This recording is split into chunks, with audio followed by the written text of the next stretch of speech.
محترم سامعین حاضرین، السلام علیکم ورحمۃ اللہ وبرکاتہ۔ الحمدللہ وکفا، سلام علی عبادہ الذین اصطفیٰ، اما بعد فاعوذ باللہ من الشیطان الرجیم بفضلک بسم اللہ الرحمن الرحیم وتقلبک فی الساجدین، آمنت باللہ صدق اللہ المولانا العلی العظیم وصدق رسوله النبی الامین الامی المکین المتین المبین الرؤوف الرحیم الکریم۔ درود پاک پڑھیں، اللہم صلی علی سیدنا مولانا محمد معدن الجود والکرم وآلہ الکرام وابنہ الکریم، بارک وسلم صلو علیہ وسلم وسلام علیہ یا رسول اللہ صلی اللہ علیہ وسلم۔ حصول برکت کے لیے کلام الامام امام الکلام سرکار اعلیٰ حضرت الشاہ امام احمد رضا خان فاضل بریلوی رضی اللہ تعالیٰ عنہ کے لکھے کلام پاک کے 2-3 اشعار تضمین کے ساتھ پیش کرنے کی سعادت حاصل کر رہا ہوں، توجہ کا طالب ہوں، توجہ کے ساتھ سماعت فرمائیں۔ نور خدا نے کیا کیا جلوے دکھا دیے ہیں، سینے کیے ہیں روشن، دل جگمگا دیے ہیں۔ نور خدا نے کیا کیا جلوے دکھا دیے ہیں، سینے کیے ہیں روشن، دل جگمگا دیے ہیں۔ کہ نور خدا نے کیا کیا جلوے دکھا دیے ہیں، سینے کیے ہیں روشن، دل جگمگا دیے ہیں۔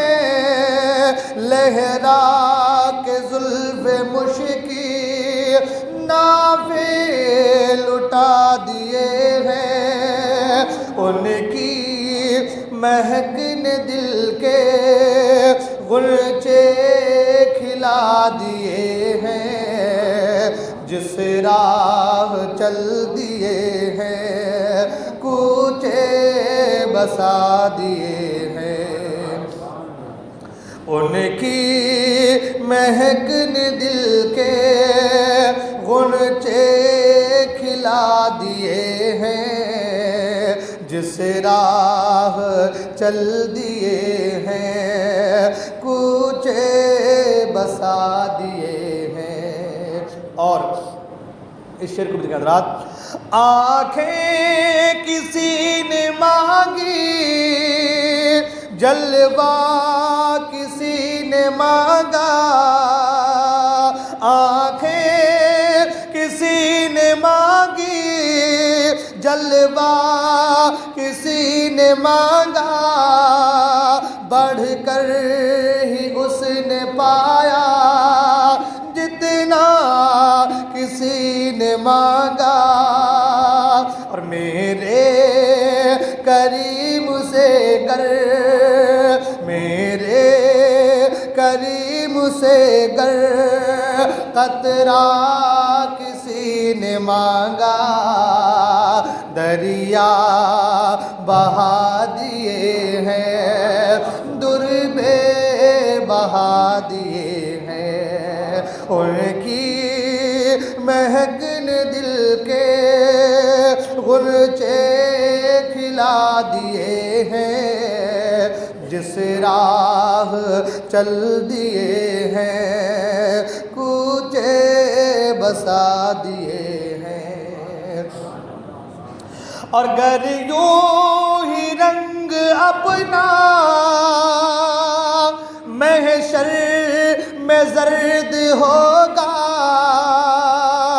دوزخ کے ڈر سے لرزاں ہر ایک فرد ہوگا، پر تیرے نبی کو کتنا امت کا درد ہوگا، اور اللہ کیا جہنم اب بھی نہ سرد ہوگا۔ رو رو کے مصطفیٰ نے دریا بہا دیے ہیں، ان کی مہک نے دل کے غنچے کھلا دیے ہیں، جس راہ چل دیے ہیں کوچے بسا دیے ہیں۔ اور مکہ سماعت حضرات، اہل نظر میں تیرا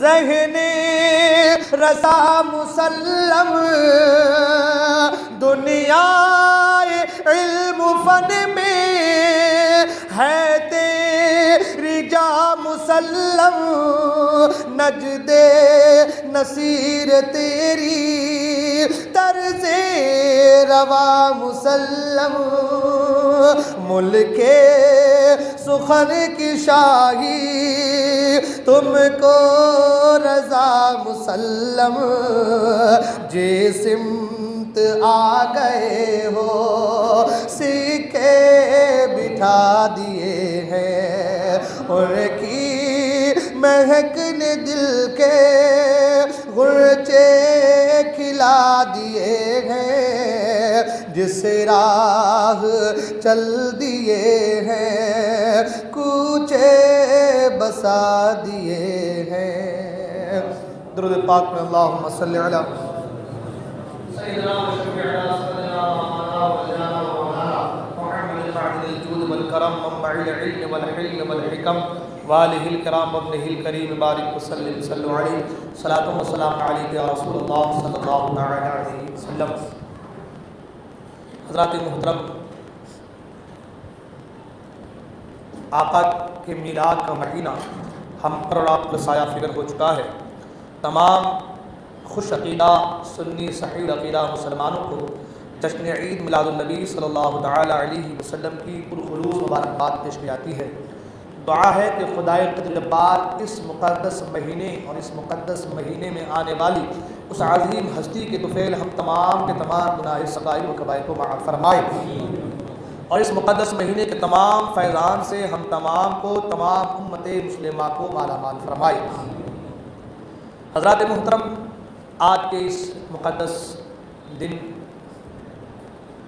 میں نے چاہا کہ اس مختصر سے وقت میں اللہ کے رسول صلی اللہ تعالی علیہ وسلم کے نور کی خیرات کے حوالے سے کچھ باتیں میں آپ کے سامنے عرض کروں۔ آپ سب حضرات بارہا علماء اکرام سے سرکار ابد قرار صلی اللہ تعالی علیہ وسلم کے نور کے حوالے سے اور نور کے جلوہ گری کے حوالے سے علماء اکرام سے بیانات سنتے آ رہے ہیں، سنیں گے انشاءاللہ۔ میں نے سوچا کہ میں بھی کچھ باتیں نور محمدی صلی اللہ علیہ وسلم کی جلوہ گری کے حوالے سے آپ کے سامنے پیش کروں، حالانکہ اس سے پیشتر بھی کئی بار نور محمدی صلی اللہ علیہ وسلم کے حوالے سے گفتگو ہو چکی ہے، مگر جب میلاد کا مہینہ آتا ہے تو پھر سرکار کی بات ہوتی ہے، اور سرکار کی باتیں تو سرکار کے کون سے صفات کا تذکرہ ہم کرتے چلیں، بلکہ جتنا بھی بولیں وہ کم ہے۔ شاعر نے کہا یا صاحب الجمال و یا سید البشر من وجهك المنیر لقد نور القمر لا يمكن الثناء كما كان حقه بعد خدا بزرگ ہوئی قصہ مختصر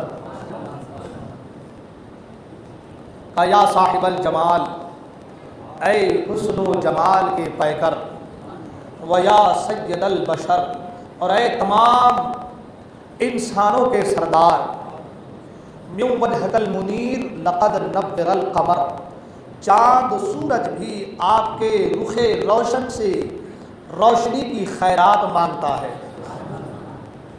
کما کان حقہ بعد خدا بزرگ توئی قصہ مختصر، جب چاند و سورج بھی روشنی کی خیرات آپ کے رخ تابہ سے لے رہا ہے تو ہم آپ کی تعریف اور کیا بیان کر سکتے ہیں، بس اتنا کہیں گے بعد از خدا بزرگ کوئی قصہ مختصر، اللہ تبارک و تعالیٰ کے بعد پوری کائنات میں اگر سب سے بڑھ کر بہتر کوئی ذات ہے تو یا رسول اللہ وہ آپ کی ذات ہے۔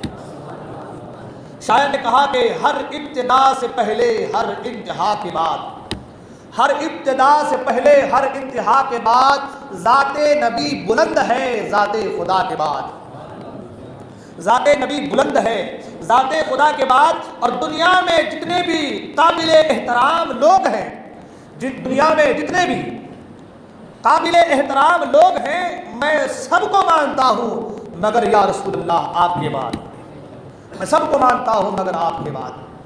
تو اب جب بڑے بڑے یہ کہہ چکے کہ خدا کے بعد بزرگ برتر مرتبہ اللہ کے رسول صلی اللہ علیہ وسلم کی ذات ہے، اور یہاں پر قصہ ہی مختصر ہے، آگے کچھ بولنے کی ضرورت نہیں ہے، ہم جتنی بھی تعریف کر لیں سرکار کے حوالے سے وہ کم ہے، مگر پھر بھی ہم سرکار کی صفات اور صفات اوصاف حمیدہ اور سرکار ابد قرار صلی اللہ علیہ وسلم کی ذات بابرکات کے حوالے سے، آپ کے حسن و جمال کے حوالے سے، معجزات کے حوالے سے، کمالات کے حوالے سے ہم گفتگو کرتے ہیں صرف اس لیے تاکہ گفتگو کرنے کی وجہ سے سرکار کا ذکر بھی ہوتا چلے، اور ذکر مصطفیٰ کی وجہ سے ذکر خدا بھی ہو جائے، اور ذکر خدا ہونے کی وجہ سے اللہ ہمارے گناہوں کو معاف فرما دے اور یہی ہمارے نجات کا ذریعہ بن جائے۔ اللہ تعالیٰ قرآن مجید میں ارشاد فرماتا ہے قد جاءکم من اللہ نور، تحقیق کہ آیا تمہارے پاس اللہ کی جانب سے ایک نور۔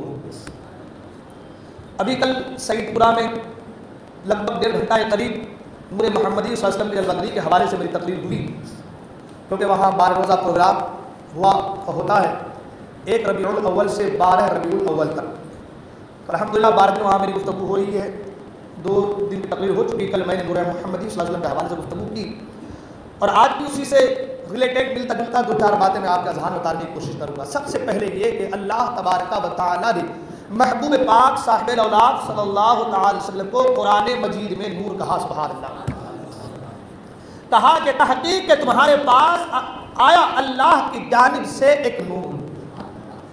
اب یہ لوگ تو نور مانتے نہیں ہیں، یہ تو نور مانتے نہیں ہیں، مگر میں نے کل بھی کہا اور آج بھی کہہ رہا ہوں کہ اللہ کے رسول صلی اللہ علیہ وسلم کو اللہ نے جو نور کہا ہے، اس نور سے مراد یہ کہتے ہیں کہ نماز ہے، یہ کہتے ہیں اس نور سے مراد قرآن ہے۔ حالانکہ اللہ نے کہا قد جاءکم من اللہ نور و کتاب مبین، تحقیق کہ تمہارے پاس آیا اللہ کی جانب سے ایک نور اور روشن کتاب۔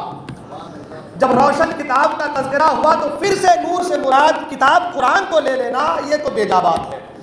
رہی بات کہتے کہ اس نور سے مراد نماز ہے، تو اگر ہم اپنی کتابوں کا حوالہ دیں، یعنی ہمارے علماء کرام کتابوں کا حوالہ دیں تو کہیں گے یہ بریلوی لوگ ہیں، یہ بریلوی حضرات ہیں، اعلیٰ حضرت کے ماننے والے ہیں، ان کی کتابوں کا حوالہ دیتے ہیں۔ میں نے کہا ہم اعلیٰ حضرت کتابوں کا حوالہ نہیں دیں گے، بلکہ ہم ان کی کتاب، ان کی تفاسیر کو بیان کریں گے جنہیں دنیا رئیس المفسرین کے نام جانتی ہے، سبحان اللہ، جو شاگرد رسول ہیں، سبحان اللہ، جنہیں دنیا حبر الامہ کے نام سے جانتی ہے، سبحان اللہ، اور وہ ایسی ذات ہے، سبحان اللہ، کہ جو خود سرکار کی بارگاہ میں آئے، جو سرکار کے شاگرد سرکار کی بارگاہ میں آئے، حضرت عبداللہ ابن عباس رضی اللہ تعالیٰ عنہ صحابہ رسول ہیں، سرکار کے تقاضات بھائی ہیں، حضرت عباس کے بیٹے ہیں، اور وہ شاگرد رسول ہیں، سرکار کے پاس تعلیم حاصل کی ہے، سرکار کے پیچھے نمازیں پڑھی ہے، سرکار کی زبان سے قرآن کو سنا ہے، سرکار کی زبان سے وحی الہی کو سنا ہے۔ وہ رئیس المفسرین، وہ شاگرد رسول حضرت عبداللہ ابن عباس سرکار کی بارگاہ میں آئے اور کہا یا رسول اللہ صلی اللہ تعالی علیہ وسلم، آپ رب کی بارگاہ میں دعا کریں کہ اللہ تبارک و تعالیٰ مجھے علم دین عطا کرے اور مجھے عالم بنا دے، مجھے دین کا فقیہ بنا دے۔ تو آقا کریم صلی اللہ تعالی وسلم نے حضرت عبداللہ ابن عباس کو اپنے سینے سے لگا دیا، سبحان اللہ، سرکار نے حضرت عبداللہ ابن عباس کو اپنے سینے سے لگایا، وہ سینہ جو علم نشرہ کی تفسیر ہے، سبحان اللہ، نہ جانے کیا کیا چیزیں، کیا کیا علم اللہ تبارک و تعالیٰ نے اس سینے میں سما دیا ہے۔ جب اس سینہ سے حضرت عبداللہ ابن عباس کا سینہ لگتا ہے تو بتاؤ کہ میرے مصطفیٰ کریم نے حضرت عبداللہ ابن عباس کو کیا کیا علم عطا کیا ہوگا، سبحان اللہ۔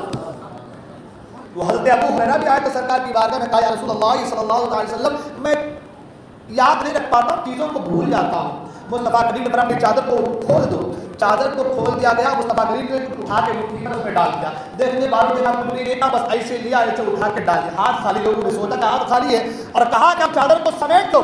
حضرت ابو ہریرہ چادر کو سمیٹ لیے، اور سمیٹ لینے کے بعد سرکار نے کہا سینے سے لگا لو، سینے سے لگا لیے۔ اب حال یہ وہ ابو ہریرہ جو سب کچھ بھول جاتے تھے اب اتنا یاد کہ 100 سال پرانی چیزیں یاد رہنے لگی. سبحان اللہ.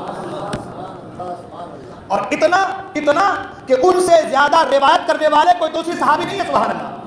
حدیثوں کی روایت کرنے میں سب سے ایک نمبر پر یعنی بہت زیادہ حدیثوں کے راوی کا نام ابو ہریرہ ہے. سبحان اللہ. جو اب تک حدیثوں کو بھول جاتے تھے, یاد نہیں رکھ پاتے تھے, باتوں کو یاد نہیں رکھ پاتے تھے, میرے مصطفیٰ کریم نے مٹھی پر اٹھا کر کچھ دیا چادر میں, لوگوں نے کچھ بھی خالی مٹھی تھی مگر وہ تو دینے والا جانے سبحان اللہ کیا دیا ہوگا. سبحان اللہ. اب چادر کو سمیٹ کے سینے سے لگا لیا تو اتنی حدیثیں روایت کی ہے سبحان اللہ کہ جتنی حدیثیں کسی اور صحابی نے روایت نہیں کی ہے. اگر چادر میں کچھ دے کر کے اسے سینے سے لگا لیا جائے تو اتنا علم ابو ہریرہ کو آ جائے جس عبداللہ ابن عباس کو میرے مصطفیٰ نے اپنے سینے سے لگا لیا ہے. ادھر عبداللہ ابن عباس کے علم کے کیا کہنے سبحان اللہ. وہ حضرت عبداللہ ابن عباس سبحان اللہ, وہ حضرت عبداللہ ابن عباس. اور بتاؤ اس کی تعریف ایک بات کہ جب حضرت عبداللہ ابن عباس کا وصال ہوا تو ان کو نہلا دھلا کر کفن پہنا کر جب قبرستان لے کر قبر کے قریب پہنچے تو قبر میں سے آواز آئی یا ایتھا النفس المطمئنہ ارجعی الی ربک راضیۃ مرضیہ فادخلی فی عبادی وادخلی جنتی. یعنی ابھی قبر میں نہیں گئے ہیں, بشارتیں پہلے آ رہی ہے سبحان اللہ. وہ عظیم صحابی, وہ شاگرد رسول, وہ رسول کی بارگاہ میں پڑھا ہوا, وہ رسول کے پیچھے نماز پڑھنے والے, وہ رسول کی زبان سے قرآن کو سننے والے, وہ کہتے ہیں قد جاءکم من اللہ نور سے مراد اللہ کے رسول صلی اللہ علیہ وسلم کی ذات ہے سبحان اللہ. اب وہ جو رسول کے پاس پڑھے ہیں, رسول کے پیچھے نماز پڑھے, رسول کی زبان سے قرآن کو سنے ہیں, وہ کہتے ہیں کہ نور سے مراد محمد عربی کی ذات ہے. اور یہ لوگ کہتے ہیں کہ نہیں, نور سے مراد سرکار کی ذات نہیں ہے بلکہ نور سے مراد نماز ہے. اب آپ مجھے بتاؤ ان وہابیوں کی سنیں کہ صحابی کی سنیں؟ علم زیادہ ان کو آ گیا ہے, ان کے پاس علم زیادہ تھا. جو رسول کی زبان سے قرآن کو سنے وہ زیادہ سمجھدار ہے یا دوسرے ملاؤں کی کتاب کو پڑھے وہ زیادہ سمجھدار ہے؟ تو ظاہر سی بات ہے کہ جو رسول کی زبان سے قرآن کو سنے سمجھے وہ زیادہ سمجھدار ہے سبحان اللہ. اور پھر جس صحابی کو مصطفیٰ نے اپنے سینے سے لگا لیا ہے, ٹچ کر لیا ہے, وہ زیادہ سمجھدار ہے سبحان اللہ. وہ کہتے ہیں کہ یہاں نور سے مراد سرکار کی ذات ہے سبحان اللہ. اب اگر میں اسی پہ گفتگو کروں تو پوری تقریر اسی پہ چلی جائے گی. میں نے پچھلے سال کی 2-3 جمعہ غالباً نور محمدی کے حوالے سے گفتگو کی ہے. میں بات آگے بڑھانا چاہتا ہوں, وہ یہ کہ سرکار قرار صلی اللہ علیہ وسلم کے نور کو اللہ تعالیٰ نے سب سے پہلے اپنے نور سے پیدا فرمایا, اپنے نور کے فیض سے مصطفیٰ کے نور کو پیدا فرمایا. اب ادھر بھی نہیں جاؤں گا کہ اس نور سے کتنے حصے کے کیا کیا بنایا, ادھر بھی نہیں جاؤں گا. سب سے پہلے اپنے نور سے مصطفیٰ کے نور کو پیدا فرمایا. اور کیوں پیدا فرمایا؟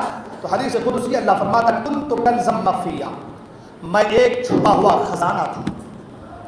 فاردت ان اعرف, پس میں نے چاہا کہ میں پہچانا جاؤں, لوگ مجھے پہچانے. فخلقنا نور محمد صلی اللہ علیہ وسلم, تو میں نے نور محمد کو پیدا کیا.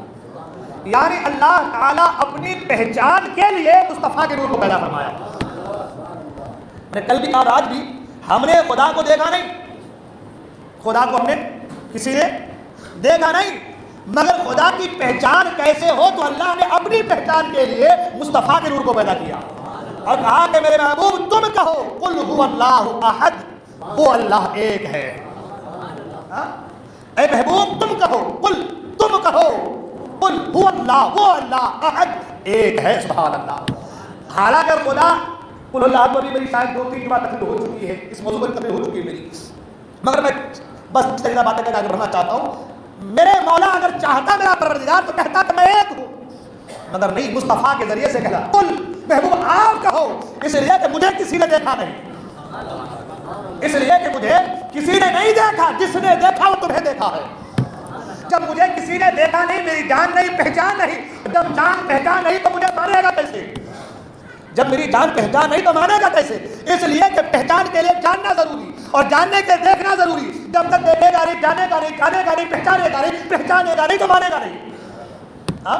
جب تک دیکھے گا نہیں تو جانے گا نہیں, جانے گا نہیں تو پہچانے گا نہیں, پہچانے گا نہیں تو مانے گا نہیں. اب کسی نے مجھے دیکھا ہی نہیں تو جانے گا کیسے, جانا نہیں تو پہچانے گا کیسے, اور جب پہچانا نہیں تو مانے گا کیسے؟ میرے محبوب میں نے اپنے نور کے فیض سے تمہارے نور کو پیدا کیا ہے. اب جو تجھے دیکھ لے وہ مجھے دیکھ لے, اب جو تجھے دیکھ لے وہ مجھے دیکھ لے. سبحان اللہ. اس لیے کہ اللہ کے نور کی خیرات, اللہ کے نور کے جلوے مصطفیٰ کے نور میں ہے سبحان اللہ.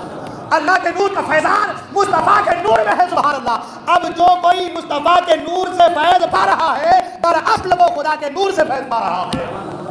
اعلیٰ سرکار پکار اٹھے صبح طیبہ میں ہوئی، بٹتا ہے باڑا نور کا، صدقہ لینے نور کا آیا ہے تارا نور کا،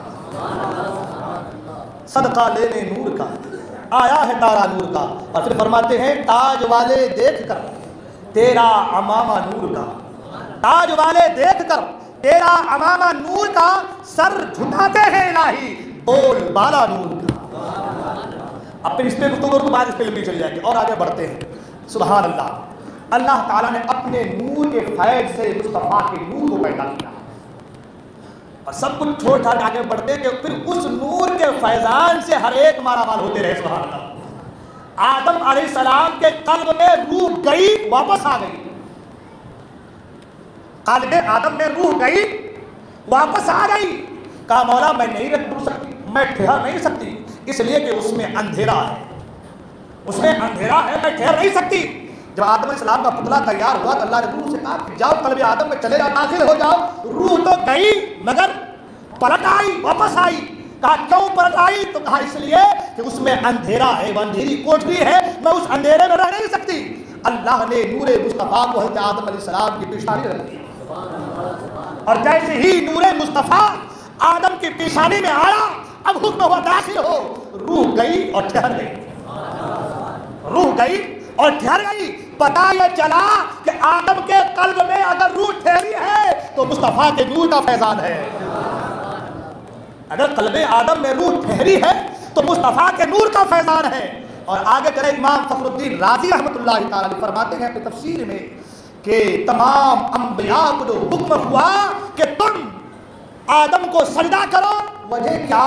وجہ صرف یہ تھی کہ دراصل وہ سجدہ نور مصطفیٰ کو تھا۔ سبحان اللہ، اب ادھر بھی گفتگو کو بھی بات لمبی ہو جائے اور آگے بڑھتے ہیں۔ سبحان اللہ، آدم علیہ السلام کے قلب میں روح ٹھہری مصطفیٰ کے نور کی بدولت۔ سبحان اللہ، آدم علیہ السلام کی توبہ قبول ہوئی نور مصطفیٰ کے وسیلے سے۔ سبحان اللہ، 300 سال تک روتے رہے، کم و بیش 300 سال تک روتے رہے، اتنا روئے کہ جس طرف سے آنسو بہ رہے تھے گڈھا پڑ گیا۔ 300 سال تک رونا کوئی معمولی بات تو ہے نہیں۔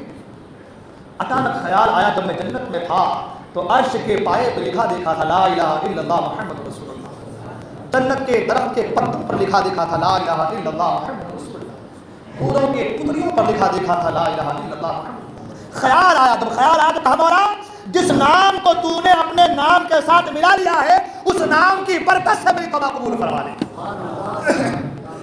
ادھر دعا ہوئی ادھر توبہ قبول ہوئی۔ سبحان اللہ، تو توبہ بھی جو قبول ہوئی ہے وہ نور مصطفیٰ کے فیضان سے۔ سبحان اللہ، بہت ساری باتیں اب میرے اس کے لیے کئی گھنٹے چاہیے اور وقت بہت کم ہے، اب کم وقت میں بہت ساری باتیں کرنی ہے۔ تو میں عرض کر رہا تھا کہ ہر ایک کو مصطفیٰ کے نور سے فیضان ملتا رہا۔ سبحان اللہ، سب چمکتے رہے مصطفیٰ کے نور کے فیضان کی وجہ سے۔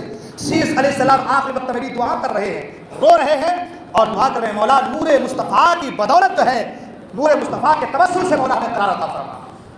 ہر ایک کو ابراہیم علیہ السلام آگ میں گئے، آگ بڑے گلزار ہو گئی، موسیٰ علیہ السلام جو ہے دریا کے پار نکلے نور مصطفیٰ کے بدولت۔ اسماعیل علیہ السلام کے اوپر چھری چلائی جا رہی ہے مگر کٹ نہیں رہی ہے، آپ نے سنا ہے نا، چھری زور نبوت سے چلائی جا رہی ہے، اتنی طاقت سے چلائی جا رہی ہے کہ چھری کو پتھر پر مارتے ہیں تو پتھر کے ٹکڑے ہو جاتا ہے، مگر وہی چھری ننے سے اسماعیل کے حلقوم پر چلا رہے تو چھری چلنے کا نام نہیں رہی۔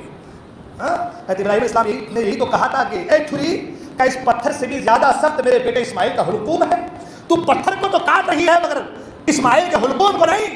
تو چھری کو اللہ نے زبان دی اور اس نے کہا کہ اے اللہ کے مقدس خلیل، بات دراصل یہ ہے میں جو پتھر کو کاٹ رہا ہوں یہ کاٹنا میرا کام ہے، لیکن حلقوم کو اگر نہیں کاٹ رہا ہوں تو یہ اللہ تبارک و تعالیٰ کا حکم ہے اور میں حکم خداوندی کو بروئے کار لا رہی ہوں۔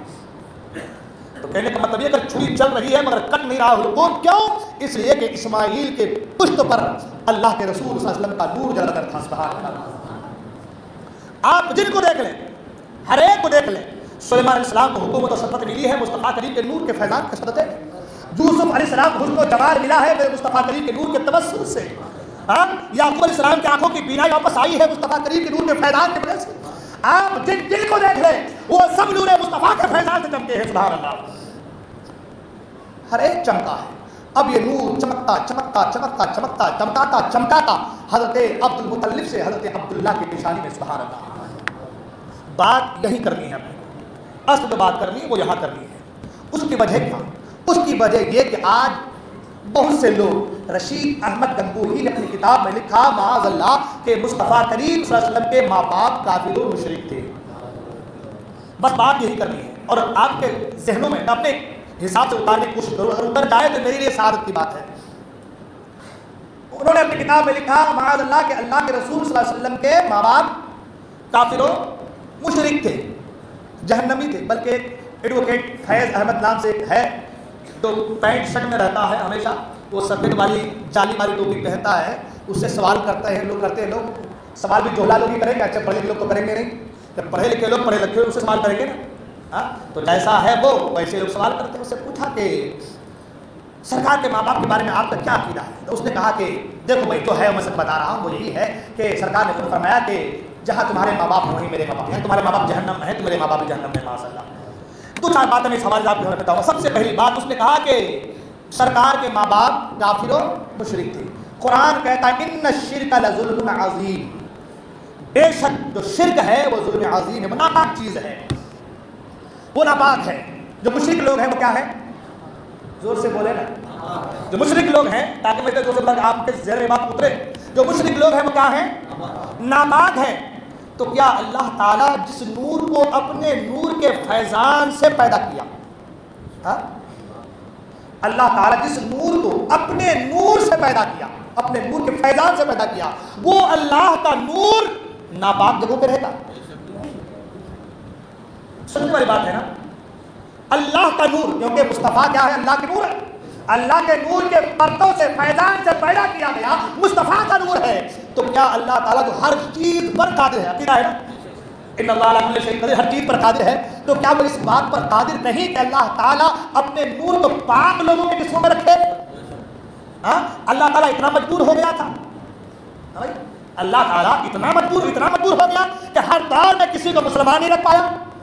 اب سوال تو اللہ کی ذات پر ہے نا.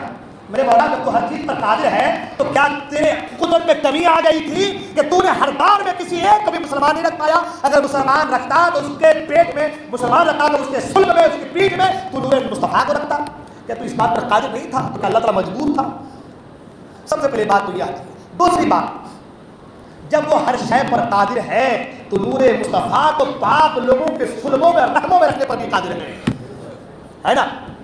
اور تیسری چیز آقا کریم صلی اللہ علیہ وسلم خود فرماتے ہیں کہ میں پاک صلبوں سے پاک رحموں میں منتقل کیا گیا ہوں. سبحان اللہ. مصطفیٰ کریم نے کیا فرمایا؟ پاک صلبوں سے پاک رحموں میں منتقل کیا گیا ہوں، یعنی پاک لوگوں کے ذریعے سے ہی میں اپنی ماں کے پیٹ میں آیا ہوں. سبحان اللہ. مصطفیٰ کریم کہہ رہے ہیں کہ میں پاک لوگوں کے ذریعے سے اپنی ماں کے پیٹ میں آیا ہوں، اور یہ بدعقیدہ کہہ رہا ہے کہ معاذ اللہ سرکار کے ماں باپ جو ہے کافر و مشرک ہے، ناپاک ہے. معاذ اللہ. ایک دو باتیں اور عرض کرتا چلوں. وہ یہ جنت میں ایک مچھلی جائے گی. سبحان اللہ. ایک مچھلی جنت میں جائے گی. وہ مچھلی کون ہے؟ کون سی مچھلی ہے؟ جس مچھلی کے پیٹ میں حضرت یونس علیہ السلام 40 دن تھے. مچھلی کے پیٹ میں یونس علیہ السلام کتنے دن تھے؟ تقریباً 40 دن تھے. آپ پڑھ کر دیکھ لیں اقوال علماء کو، تفاسیر کو معلوم چل جائے کہ وہ مچھلی جنت میں جائے گی. مچھلی یونس علیہ السلام اپنے پیٹ میں رکھی تھی 40 دن. وہ مچھلی ماں نہیں ہے، پیدا نہیں کیا. 40 دن پیٹ میں رکھی تو 40 دن ایک نبی کو پیٹ میں رکھنے کی وجہ سے وہ مچھلی جنتی ہوگی. سبحان اللہ. 40 دن پیٹ میں رکھنے کی وجہ سے دنیا میں بڑی بڑی مچھلیاں، بیل مچھلیاں، سارک مچھلیاں، جانے کیا کیا مچھلیاں ہیں، کوئی مچھلی جنت میں نہیں جائے گی. جائے گی تو وہ مچھلی جس مچھلی کے پیٹ میں اللہ کا مقدس نبی تھا. سبحان اللہ. ایک مچھلی اگر پیٹ میں ایک نبی کو 40 دن رکھے وہ مچھلی جنتی ہو جائے، اور جس آمنہ کے پیٹ میں سرکار 9 مہینہ رہے وہ آمنہ کیسے جہنمی ہو سکتی ہے؟ وہ آمنہ کیسے جہنمی ہو سکتی ہے؟ یہ باتیں سب کے سمجھ میں نہیں آئیں گی، عشق والے ہی اس کو سمجھ پائیں گے. ورنہ بہت سے لوگوں کو تو دماغ کے اوپر سے گزرنے کی بات ہے کہ ان کو ایکسیپٹ نہیں کرنا، قبول نہیں کرنا ہے. ان کو جو کہتے ہیں نا جن کے دل پہ مہر لگ چکی ہو. قرآن اللہ نے فرمایا ختم اللہ علی قلوبہم وعلی سمعہم وعلی ابصارہم. جن کے دل و دماغ میں مہر لگتی ہے اس کو کیا سمجھ میں آئی بات ہے؟ تو میں یاد کر رہا تھا کہ ایک مچھلی اگر 40 دن اپنے پیٹ میں ایک نبی کو رکھے وہ مچھلی جنتی ہو جائے. اور پھر یہاں نبی نہیں نبیوں کے سردار ہیں, سبحان اللہ, نبی نہیں نبیوں کے سردار, صرف نبی نہیں نبیوں کے سردار ہیں, اور 40 دن نہیں بلکہ 9 مہینے حضرت آمنہ اپنے پیٹ میں مصطفیٰ کریم کو رکھی ہے. تو بتاؤ کہ وہ آمنہ خاتون رضی اللہ عنہ کیسے جنتی ہو جائے. ایک چیز اور آگے بیان کرتا چلو. حضرت انس رضی اللہ تعالیٰ عنہ ان کے یہاں ایک رومال تھا, بعض روایت میں دسترخوان کے تعلق سے بھی ہے کہ جب وہ رومال میلا ہو جاتا تو اس کو آگ کی بھٹی میں ڈال دیتے, اور جیسے ڈال دیتے اور نکالتے تو رومال جو میلا تھا بالکل سفید, دودھ سے زیادہ سفید ہو جاتا تھا. کسی نے پوچھا کہ اے انس بات کیا ہے, عجیب معاملات دیکھ رہے ہیں ہم کہ لوگ کپڑوں کو صاف کرنے کے لیے صابن کا استعمال کرتے ہیں, پانی کا استعمال کرتے ہیں, تمہارے عجیب معاملہ ہے کہ تم کپڑے کو جو ہے دھونے کے لیے, صاف کرنے کے لیے آگ کی بھٹی میں ڈال دے رہے ہو. حضرت انس نے کہا کہ بات دراصل یہ ہے کہ اس رومال سے میرے مصطفیٰ کریم کبھی کبھار ہاتھ پوچھا کرتے تھے. مصطفیٰ کریم اس رومال سے اپنے ہاتھوں کو پوچھا کرتے تھے, ہاتھ اس میں پوچھا کرتے تھے. تو ہم نے جان لیا کہ جس رومال میں میرے مصطفیٰ کا ہاتھ لگے اسے دنیا کی آگ تو کیا جہنم کی آگ جلا نہیں سکتی. تو ہم اس رومال کے کپڑے کو صاف کرنے سے, میل کو صاف کرنے کے لیے اسے آگ میں ڈال دیتے ہیں تو رومال صاف ہو جاتا ہے. پھر میں کہہ رہا ہوں کہ یہ بات میرے اپنے گھر کی نہیں ہے, یہ آلات فاضل بریلوی کے گھر کی نہیں ہے. کل کو کوئی کہتے کہ بھائی یہ بریلوی لوگ جو ہے رضا والوں کی بات کرتے ہیں, ان کے گھر کے ان کی کتابوں سے نہیں ہے, یہ حدیث میں ہے, سبحان اللہ, حدیث مصطفیٰ کی بات کر رہے ہیں. تو اس نے کہا کہ بات اصل یہ ہے کہ ہم رومال کو آگ میں ڈال دیتے ہیں اور رومال بالکل صاف ہو کر کے باہر آ جاتا ہے, سبحان اللہ, اس لیے کہ رومال سے میرے مصطفیٰ کا ہاتھ لگا ہے, سبحان اللہ. اگر ایک کپڑے سے مصطفیٰ کا ہاتھ لگ جائے تو اس کپڑے کو جہنم کی آگ نہیں جلا سکتی. تو جس آمنہ کے پیٹ میں مصطفیٰ کریم 9 مہینہ رہے اس آمنہ کو جہنم کی آگ کیسے جلا پائے گی. اور اگر ان کی باتوں کو لے لیں تو کہتے ہیں کافر و مشرک ہے, تو کافر و مشرک تو جہنم میں جائیں گے نا, جلیں گے نا. تو اگر یہ سوچ لیا جائے کہ کافر و مشرک ہے معاذ اللہ, تو حضرت آمنہ پھر جلیں گی معاذ اللہ رب العالمین, معاذ اللہ, حضرت عبداللہ پھر جلیں گے معاذ اللہ رب العالمین. تو اگر ایک کپڑا لگ جائے مصطفیٰ کے ہاتھ سے, ایک کپڑا ٹچ ہو جائے تو وہ کپڑا نہ جلے. جس آمنہ خاتون نے سرکار کو اپنے پیٹ میں 9 مہینہ رکھا ہے وہ آمنہ خاتون کیسے جلوائے گی. تو پتہ یہ چلا کہ حضرت آمنہ رضی اللہ تعالی عنہا یہ کافر و مشرک نہیں ہے بلکہ مومن ہے, اور مومن جو ہے وہ جہنم میں جنت میں جائیں گے. اور اس کے تعلق سے حدیث پاک بھی ہے, حضرت عائشہ صدیقہ رضی اللہ تعالیٰ کہ یوں تو سب علماء اکرام کے اقوال اور تفاسیر کو جو ہے بیان کرتے رہتے ہیں, لیکن ساتھ ہی ساتھ حضرت عائشہ صدیقہ رضی اللہ تعالیٰ عنہا خود فرماتی اور روایت کرتی ہیں کہ حجۃ الوداع کے موقع پر آقا کریم صلی اللہ علیہ وسلم مجھ کو ساتھ لے کر کے مقام حجور میں تشریف لے گئے, اور آپ جب وہاں پر پہنچے, میں ایک جگہ کھڑی ہو گئی, جب آپ وہاں پر پہنچے تو جب جا رہے تھے روتے غمگین ہوتے جا رہے تھے, جب واپس آئے تو آپ کے چہرے پر مسکراہٹ تھی. حضرت عائشہ عرض کرتی کہ میں نے پوچھا یا رسول اللہ صلی اللہ علیہ وسلم جب آپ گئے تھے تو غمگین اداس تھے, جب آپ آ رہے ہیں تو آپ کے چہرے پر مسکراہٹ ہے. مصطفیٰ کریم نے کہا جب میں گیا اپنے ماں باپ کی قبر پہ تو جب گیا تو غمگین تھا, لیکن جیسے ہی قبر کے قریب پہنچا میں نے اللہ کی بارگاہ میں دعا کی تو اللہ تبارک و تعالیٰ نے میرے ماں باپ کو قبر سے باہر نکالا, زندہ ہوئے, مجھ پر ایمان لائے اور اللہ نے مجھے موت دے دی. تو کہنے کا مطلب یہ ہے ایک تو یہ حدیث پاک ہے ہی, پر دوسری بات یہ ہے کہ وہ لوگ خود موحد تھے اور جنتی ہے, سبحان اللہ. ہر دور میں حضرت علی فرماتے ہیں ہر دور میں 7 لوگ, کم سے کم 7 لوگ مسلمان ضرور ہوں گے. ہر دور میں وہ جو 7 لوگ تھے انہیں 7 لوگوں کے سودوں اور رحموں سے منتقل ہوتا ہوا میرے مصطفیٰ کریم کا نور حضرت آمنہ کے بدن میں آیا, سبحان اللہ. اور اگر اب بھی کوئی یہ کہے کہ ہم نہیں مانتے تو ہم یہ کہیں گے تیرے ماننے نہ ماننے سے کچھ نہیں ہوتا ہے. تیرے ماننے نہ ماننے سے, یہ لوگ جب ماننے پہ آتے ہیں تو بغیر دیکھے مان لیتے ہیں, اور جب ماننے پہ نہیں آتے تو سب کچھ قرآن کو بھی یہ لوگ بھلا دیتے ہیں معاذ اللہ. ہاں جب ماننے پہ آتے تو بہت کچھ مان لیتے ہیں. پھر وہ دادی اماں نانی اماں جو ہے وہ ری پہ ری خارج کر دی, بولتے نا بھائی پال رہی جس کو کہتے ہیں, ری پہ ری خارج کر رہے تھے, اس کو انہوں نے کتاب میں لکھ دیا. بولے اس ری خارج کرنے کے لیے تو دادی اماں کسی بڑے کی تھی, ان کی مولا جی کی دادی اماں تھی, نانی اماں تھی, تو وہ ری خارج کرتے ان کے بستر سے لوگ جو ہے خوشبو لے رہے تھے. تو ان کے لوگوں کو ان کی نانی اماں کی پاٹ کی باس مبارک ہو اور ہمیں رسول پاک صلی اللہ علیہ وسلم کی خوشبو مبارک ہو. تو کہنے کا مطلب یہ جب ماننے پہ آتے ہیں تو کچھ بھی مان لیتے ہیں. ہاں انہوں نے ان کو مان لیا کہ ان کی نانی اماں جو ہوا خارج کر رہی تھی تو اس میں بستر جو ہوا خارج کے جو بدبو تھے وہ خوشبو میں تبدیل ہو گیا. تو یہ ان کو مان رہے ہیں. مگر مصطفیٰ کریم کے نور سے جو فیضان حاصل ہو رہا ہے اس کو انکار کر دے رہے ہیں. تو کہنے کا مطلب ہے کہ وہ آیا سرکار کا ایک شعر بھی ہے کہ پڑی ہے اندھے کو عادت کے شوربے ہی سے کھائے، بٹیر ہاتھ نہ آئی تو زاغ لے کے چلے. تو یہ اندھے ہیں، ان کو عادت ہی وہی ہے. اچھوں کی توفیق تو ہوتی ہے، اچھوں کی توفیق اچھوں کو ہوتی ہے. اچھے کی توفیق اچھوں کو ہوتی ہے، برے کی توفیق بروں کو ملتی ہے. ہم لوگ جو ہے سرکار احمد کرام صلی اللہ علیہ وسلم کے عاشق ہیں، ان کے ماننے والے ہیں، کلمہ پڑھنے والے ہیں. ہم وہی چیزیں مانیں گے جو اچھی چیزیں ہیں.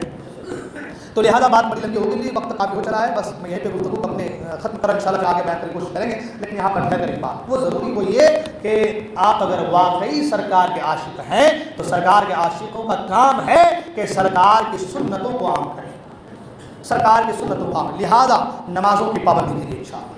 نمازوں کی پابندی کیجیے. زندگی چند دن کی ہے، ہر ایک کو جانا ہے. نمازوں کی پابندی کیجیے، برائیوں سے اپنے آپ کو بچائیے. اس میلاد کے مقدس مہینے میں تمام تر خرافات سے اپنے آپ کو بچائیے اور وہی کیجیے جو شریعت کا حکم ہے. اپنے گھروں کو سجائیے، لائٹنگ لگائیے وغیرہ، انتظام سارا کچھ کیجیے. اب تو میں دیکھ کے حیران ہوں کہ جو لوگ کہتے ہیں کہ میلاد میں لائٹ نہیں لگانا چاہیے انہوں نے خود لائٹنگ کا کاروبار کر دیا ہے. میں نے دیکھا ایسے لوگوں کو بھی گھنٹے لا کر رکھ دیا. میں نے کہا بابا تم تو کہتے تھے کہ میلاد منانا ناجائز ہے، شرک ہے، جھنڈے لگانا نہیں چاہیے، مگر تم بھی بیچ رہے ہو. جو چیز خراب ہے، جو چیز ناجائز ہے، اس ناجائز کام کی شروعات تم کر رہے ہو تو تم کتنے بڑے خراب ہو. تو ان کو پیسے سے مطلب ہے، دین سے کوئی مطلب نہیں ہے. جھنڈے لگائیے، چراغاں کیجیے اور سرکار کی آمد کے تعلق سے جو ہے خوشیاں منائیے، مگر ساتھ ہی ساتھ نمازوں کے ذریعے سے، ذکر کے ذریعے سے، اذکار کے ذریعے سے، تسبیح و تحلیل کے ذریعے سے سرکار کو خوشی، سرکار کی روح کو خوشی پہنچائیے. اسی میں ہماری ہم سب کی تمام امت مسلمہ کی آفت ہے جو ہے اسی میں ہماری تمام امت مسلمہ کی جو ہے آخرت کا ذریعہ اور توشہ آخرت اور جو ہے بہتری کا ذریعہ ہے. اللہ تعالی ہم تمام کو کہنے سننے عمل کرنے کی توفیق عطا فرمائے. بولنے میں کوئی غلطی ہو کہ میں توبہ کرتا ہوں. استغفر اللہ ربی